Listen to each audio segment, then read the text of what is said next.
Wassalatu wassalamu ala Muhammadin wa ala alihi wa ashabihi wa man tabi'ahu ila yaumil qiyamah.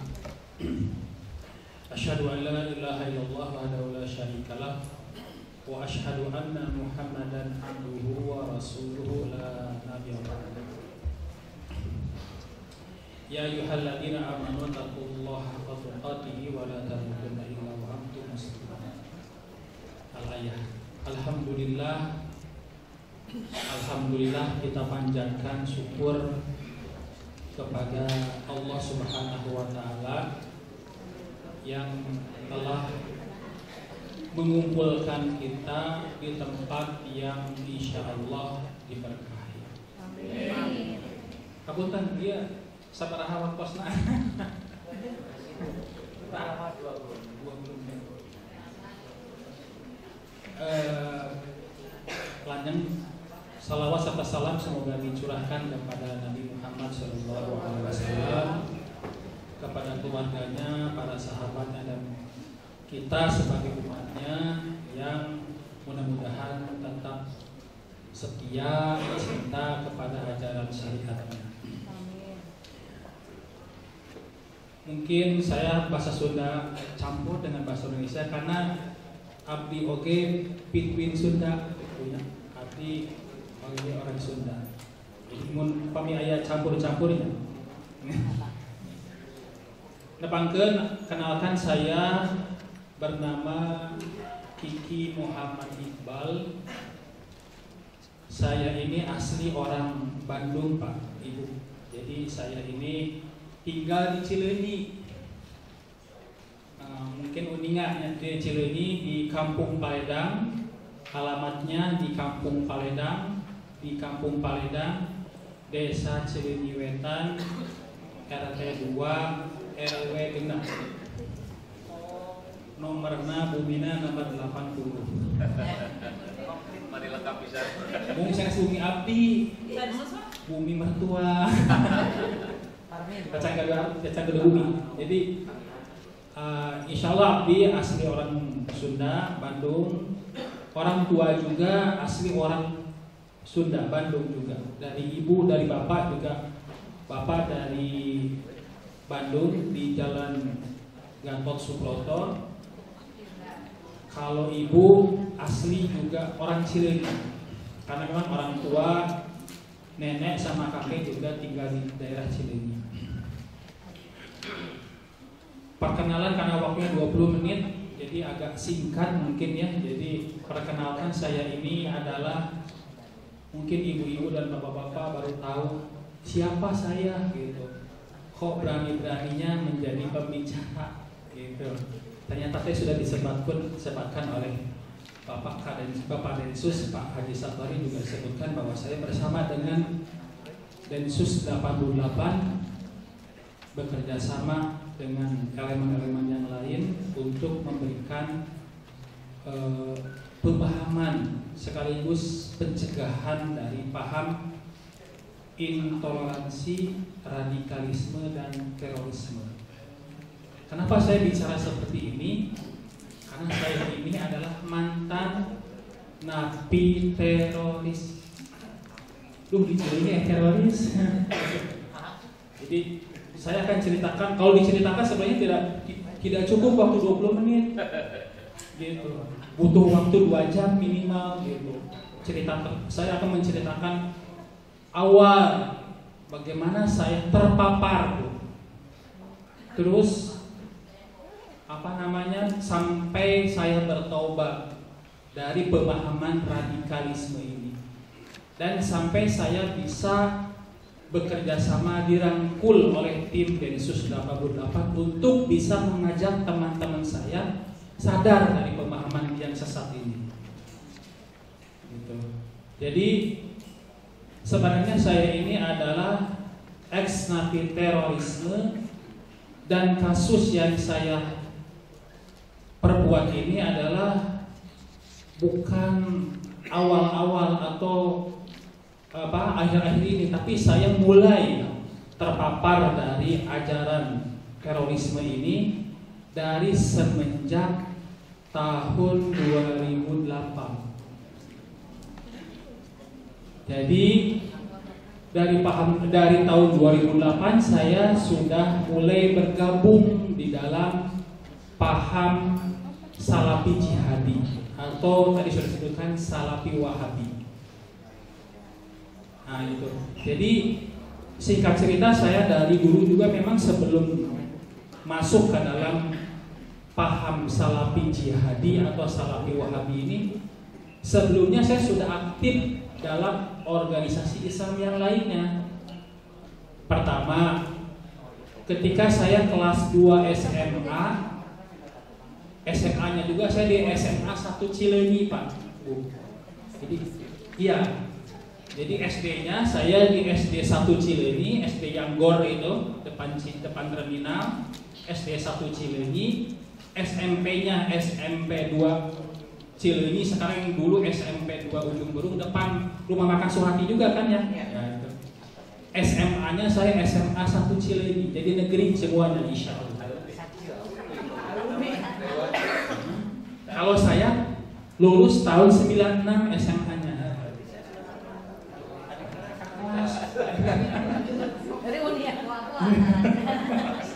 Nah, ketika saya kelas 2 SMA ini saya sudah aktif dalam organisasi di luar.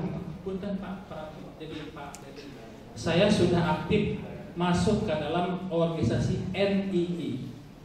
Jadi ketika saya SMA itu sudah gabung dengan organisasi NII, tapi saya masuknya ke dalam faksi Az-Zaitun. Az-Zaitun, Toto Abdul Salam.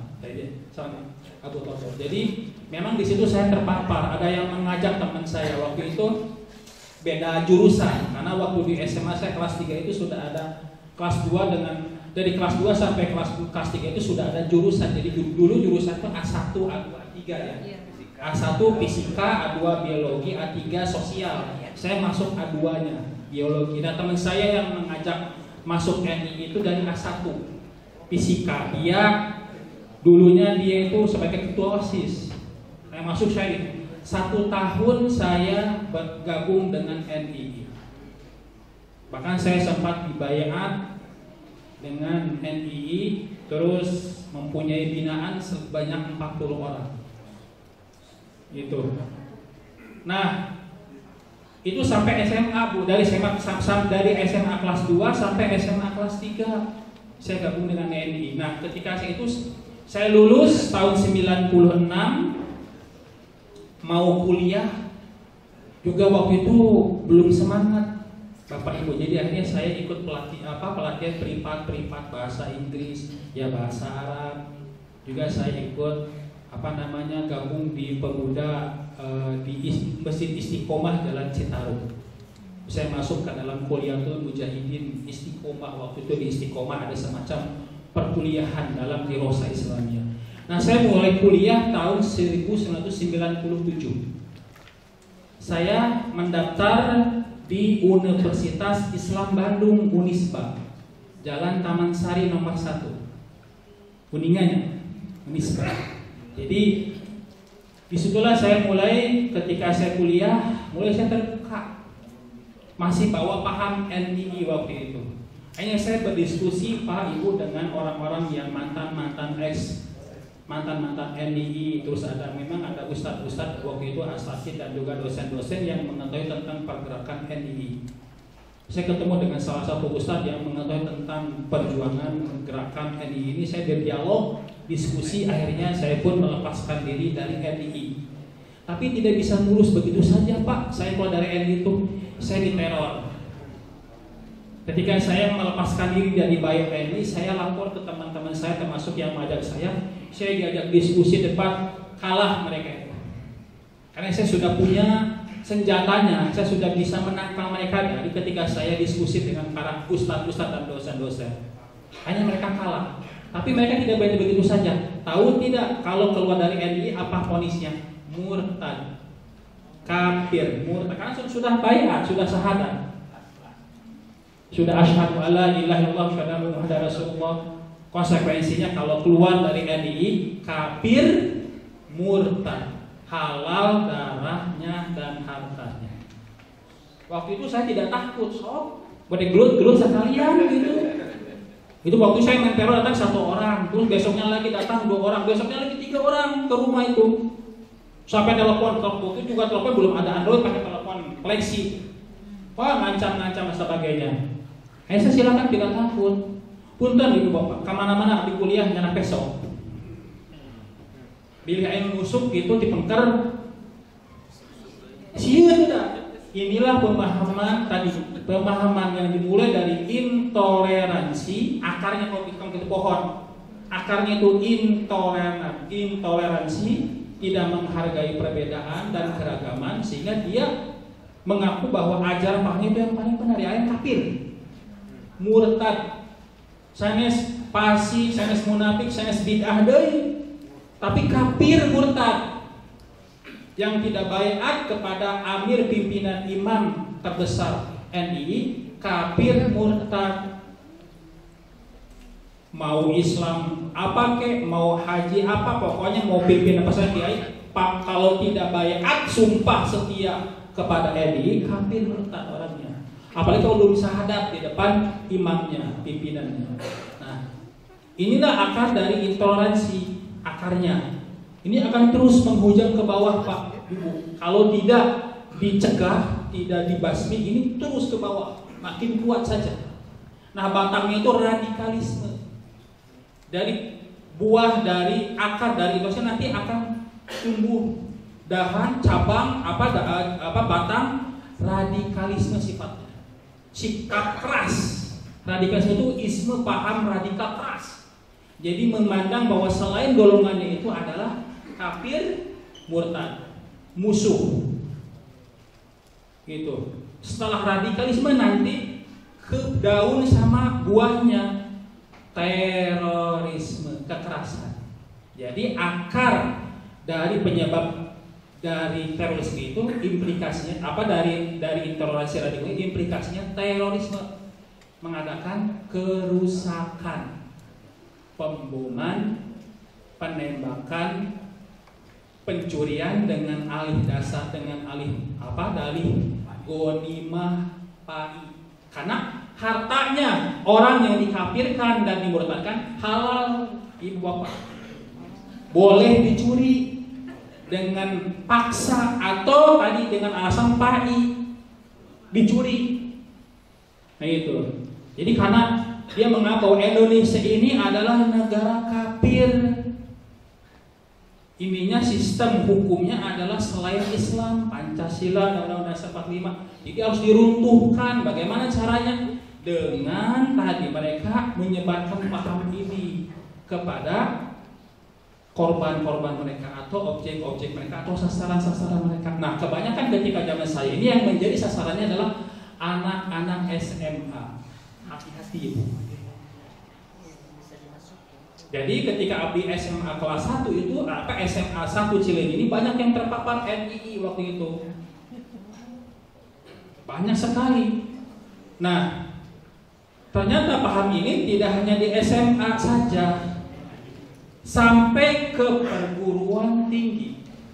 Abdi nyebatkan di mana basisnya sesederhana NII, KW9 atau yang lainnya. Itu yang menjadi basis yang paling banyak terkena paham pengaruh NII ini adalah ITB, Institut Teknologi Bandung. Banyak Ibu, mau laki-lakinya, mau mahasiswa-mahasiswa, banyak sekali. Kenapa? Karena ternyata kok bisa ya paham ini bisa masuk ke dalam kalangan intelektual, apalagi mahasiswa yang sekaliber ITB, Institut Teknologi Bandung, orang-orangnya kritis. Memang dari situ Bu, Pak, gampang sekali untuk mendoktrin orang, apalagi mereka itu awam dalam masalah agama, tapi punya sifat kritis dalam sifatnya akademisi saja, sains, ilmu-ilmu yang sifatnya ilmu-ilmu terapan saja. Tapi dalam ilmu agama mereka itu awam, sehingga mudah untuk disusupi. Apalagi mereka punya intelektual tinggi. Nah, justru yang punya intelektual tinggi ini mudah untuk disusupi. Gitu, mudah menyerapnya, mudah memahaminya, cepat paham, cepat mengerti. dan cepat bertindak kalau disuruh sama pemimpinannya. Nah yang kedua, Syarq ITB adalah UPI. Tapi terang gimana informasi karena memang abdi NIM dulu nah gitu. Banyak sekali, terus yang lain-lainnya Universitas Pajajaran dan sebagainya banyak sekali. Jadi ini paham dari NI. Nah setelah itu singkat cerita ketika saya diskusi akhirnya saya bertobat, ya kembali lagi kepada pemahaman yang lurus. Waktu itu saya juga akhirnya inisiatif untuk masuk ke dalam suatu organisasi Islam yang legal, masuk ke Persatuan Islam Persis. Di Persis makin ada penguatan dari bahaya NI ini, banyak terkena dengan ustaz-ustaz dan sebagainya, diskusi dan sebagainya. Di Persis saya masuk lagi organisasi. Setelah di Persis saya masuk lagi organisasi, masuk Salafi. Karena di Persis mungkin ada yang kurang. Akhirnya saya karena saya orangnya mungkin banyak mencari, banyak kritis dan sebagainya. Karena memang waktu itu cita-cita saya bagaimana supaya bisa berislam ini dengan Islam yang kafah, Islam yang menyeluruh. Nah di Persis saya melihat kok ada organisasi ini Salafi. Kenapa Salafi ini berbeda dengan organisasi Islam yang legal seperti NU, Muhammadiyah, Persis, Al-Irsad berbeda sekali. Ini Salafi ini pengen mendakwakan Quran Sunnah yang murni. Dari mulai memelihara jenggot, sampai sekarang saya jenggotan Bu ya. Terus rambutnya gondrong sebahu. Pakaian juga tidak seperti kita. Pakaiannya pakai gamis panjang. Celananya cingkrang di atas mata kaki. Ketika saya aktif NII di Persatuan Islam tidak seperti itu. Tapi ini luar biasa, mau menyampaikan Quran Sunnah, mendakwakan kaum. Karena memang adopsi Salafi ini mengadopsi kepada pemahaman yang di Timur Tengah, Mekah, Madinah, Yordan, itu bisa pusatnya. Nah disitulah saya lupa, jadi pengen kembali kepada Quran Sunnah, masuknya ke Salafi. Nah di Salafi saya 10 tahun sempat mondok juga, mondok di Salafi 10 tahun memperdalam agama. Nah pemahaman yang dibawa dalam Salafi ini memang Quran Sunnah murni, tapi cenderung kepada yang bukan golongannya, bukan pahamnya, bukan kelompoknya, membid'ahkan, tidak sampai mengkafirkan, tapi sudah membid'ahkan, menyesat-nyesatkan, keras. Tapi kenapa keras? Karena tadi sebagaimana yang disampaikan oleh Pak Haji Sapari, ini mengarah kepada Salafi Wahabi. Jadi mereka banyak mengadopsi kitab-kitabnya, rujukan-rujukannya dari Syekh Muhammad bin Abdul Wahab dan anaknya dan cucu-cucu keturunan-keturunannya. Tapi di sini cenderung dakwahnya keras, ekstrim. Kok saya tuh ketemu lagi Pak ya, memang sudah jalan hidupnya seperti ini. Dari awal upar kafir, sekarang membidah-bidahkan gitu. Mempasik-pasikkan, cenderung meremehkan ibadah atau golongan yang lain, tapi tidak sampai mengkafirkan. Nah di Salafi saya tidak puas. Karena cita-citanya itu di pengajian Salafi itu kurang greget.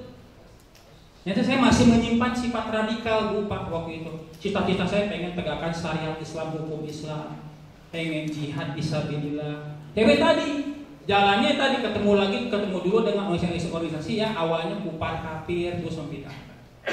Waktu itu saya belum paham tentang masalah paham takfir ini. Ketemulah saya di Salafi itu gabung dengan Jamaah Ansor Tauhid JAT. Pimpinannya siapa? Ustadz Abu Bakar Ba'asyir. Nah baru dari situ Pak cocok. Karena Salafi masuk ke situ ya, jenggot gondrong cingkrang, tapi tidak meninggalkan, tidak menafikan paham jihad dan penerapan syariat Islam. Jadi menggabungkan, makanya disebut dengan Salafi jihadi.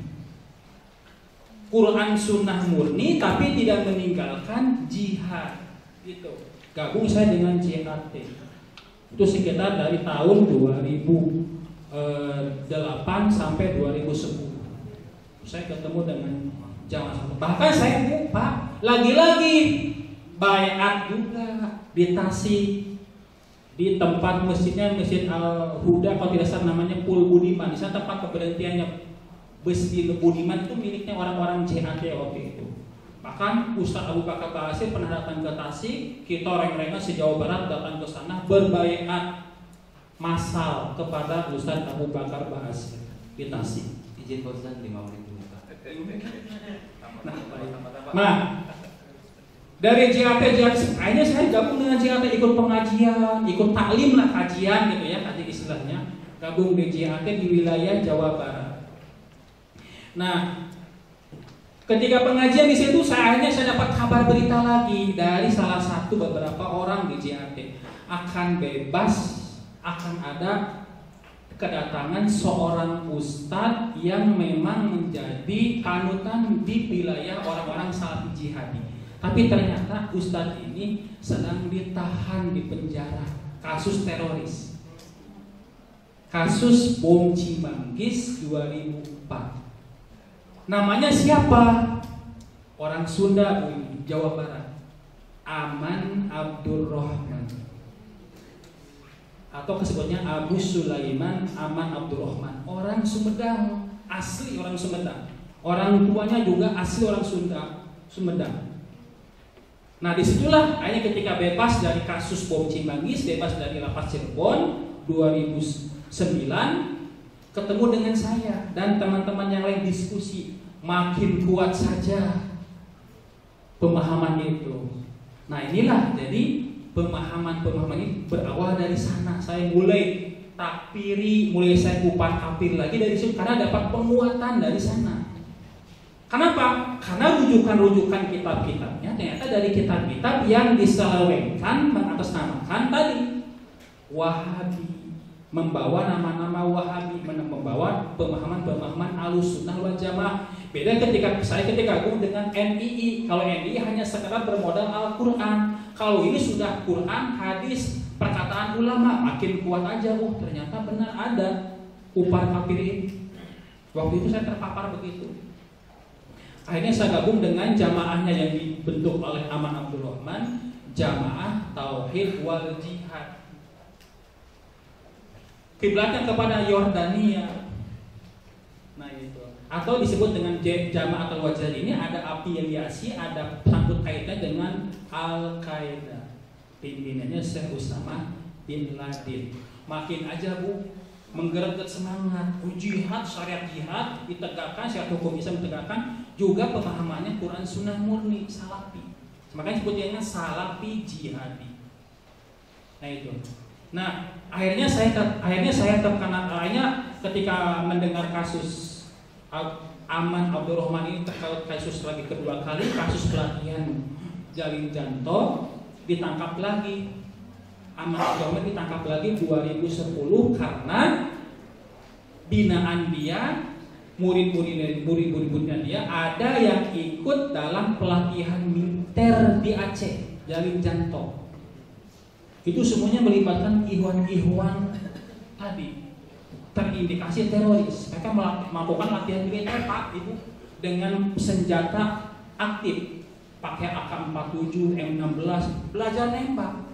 Tapi intinya adalah ingin menguasai Asia Tenggara termasuk Indonesia. Dirubah sistem negaranya menjadi sistem, kata mereka, dengan sistem Islam tapi dengan cara kekerasan. Mereka sempat melakukan latihan di sana. Akhirnya aksi mereka itu sempat sudah terendus oleh pihak Densus. Akhirnya mereka semua ditangkap. Nah, Aman Abdurrahman itu juga tertangkap karena dia juga terkait pendanaan dengan pelatihan militer, ditangkap lagi yang kedua kali.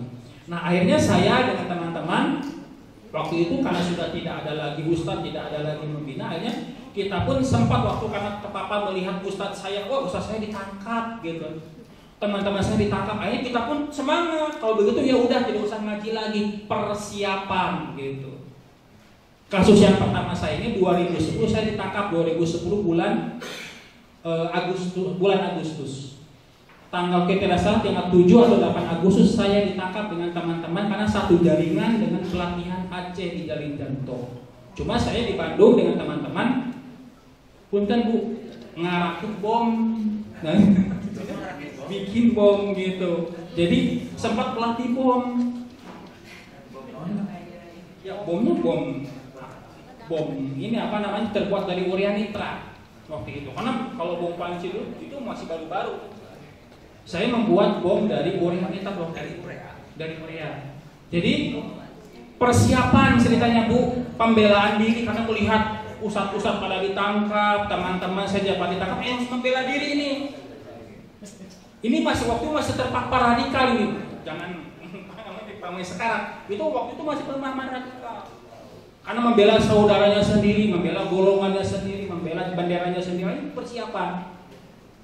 Nah, akhirnya terenduslah aksi rencana kita ini terendus oleh pihak Densus 88 waktu itu.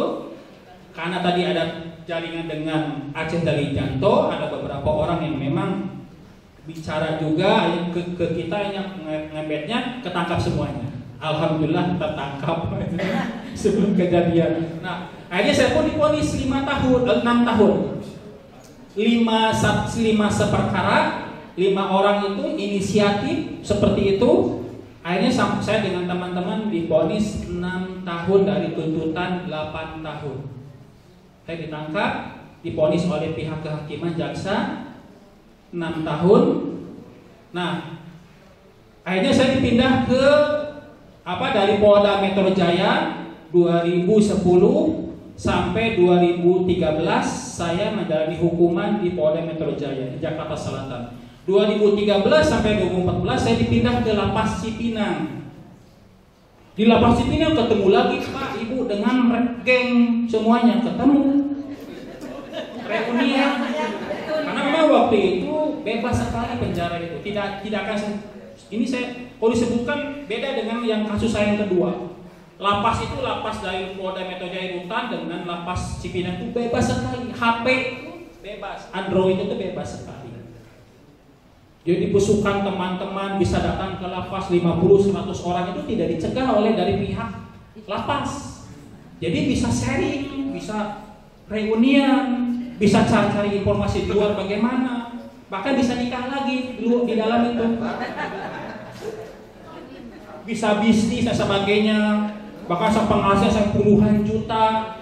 Beda waktu di luar bisa nikah lagi, bisa memperkuat jaringan. Itu ketika dulu waktu peraturan dari pemerintah belum ketat seperti yang sekarang. Nah, 2013 sampai 2014 saya dipindah di Cipinang, Lapas Cipinang, reunian, ketemuan dengan napi-napi teroris yang lain dengan berbagai kasus karena disimpan di lapas blok khusus teroris. Coba, lapas punya blok khusus, komplek khusus teroris bersatu semua. Coba, satu kamar 5 sampai 5 orang. Di dalamnya fasilitasnya lengkap, ada TV, ada kulkas. Tempat tidur juga bisa pesan spring bed. Coba, mau radikal bagaimana dikasih fasilitas itu, gabung dengan teman-teman, fasilitas komunikasi bebas, ya udah jadi.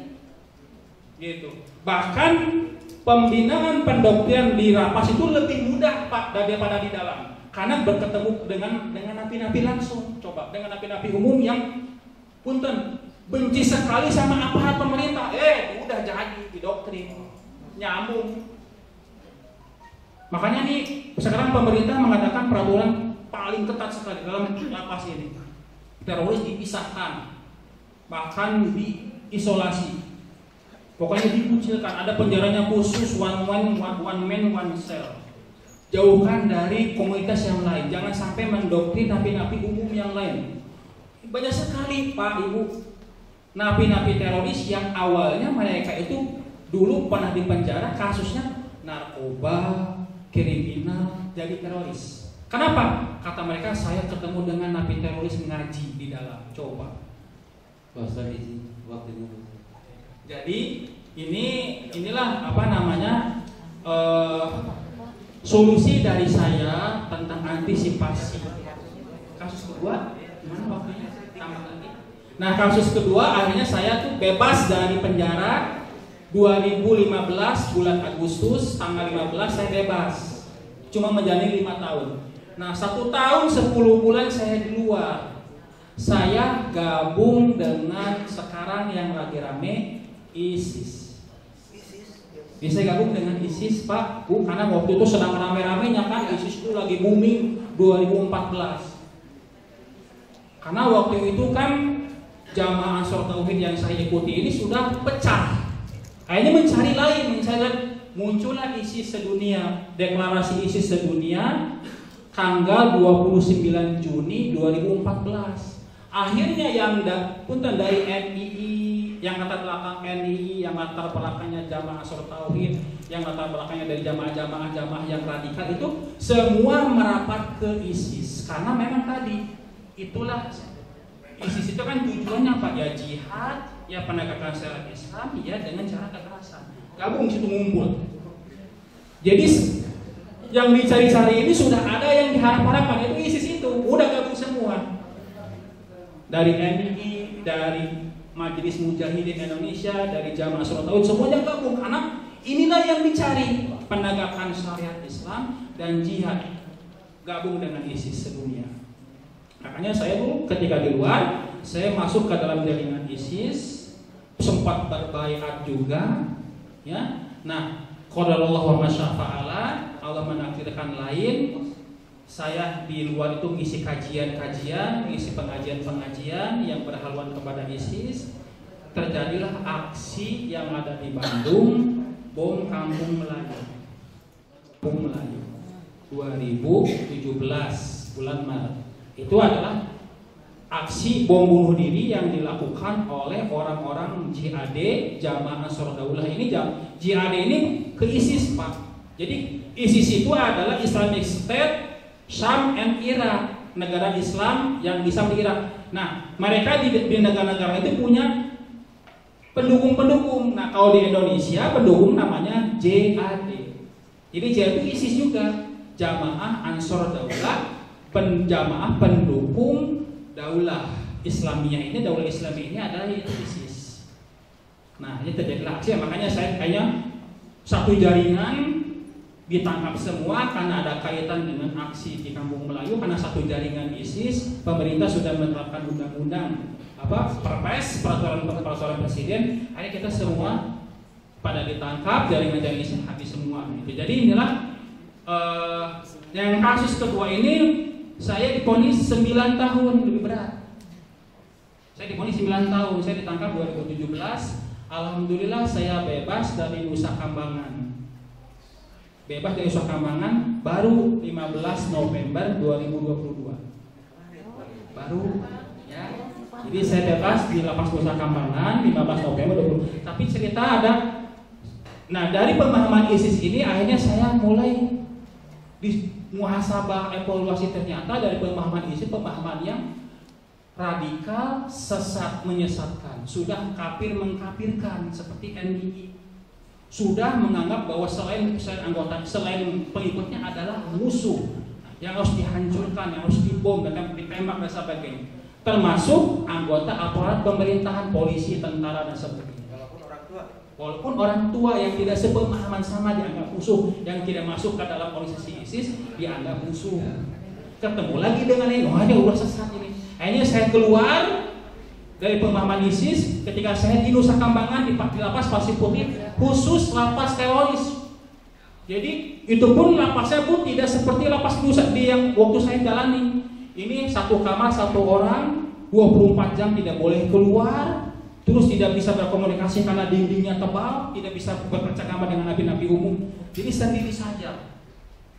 Ini memang adalah di Nusa Kambangan ada lapas namanya high risk, resiko tingkat tinggi, khusus untuk teroris. Penanganannya sangat ketat sekali, tidak bisa bersosialisasi dan sebagainya.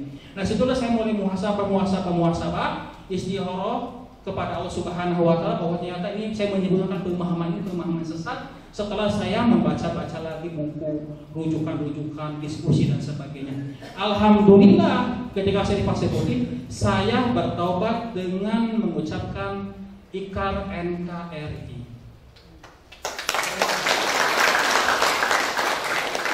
Hanya dengan dimiliki oleh tim Densus, saya diadakan seremoni, ya.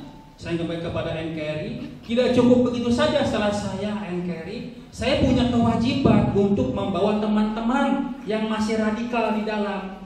Akhirnya saya difasilitasi oleh pihak lapas untuk bisa ketemu dengan teman-teman yang masih radikal merah. Ayo kita diskusi. Saya mau menyadarkan mereka. Alhamdulillah, ketika saya di Pasir Putih sampai kepada lapas bebas yang terakhir saya di Kembang Kuning, masih lapas Nusa Kambangan, saya berhasil meng-NKRI-kan teman-teman saya sebanyak 30 orang lebih. Nah, ketika saya di lapas Nusa Kambangan terakhir, ketika saya ini bebas ikut program Pak, jadi tidak menjalani full 9 tahun. Oh 9 tahun sampai 2026. Ini saya menjalani program lapas, itu program pembebasan bersyarat. Jadi memang di lapas itu kan ada program-program untuk deradikalisasi, di antaranya ada pembebasan bersyarat. Saya ikut, di situ pun saya bekerja sama dengan Densus, bisa berdiskusi dengan teman-teman yang masih merah. Alhamdulillah banyak yang sadar, banyak yang sudah lulus pemahamannya.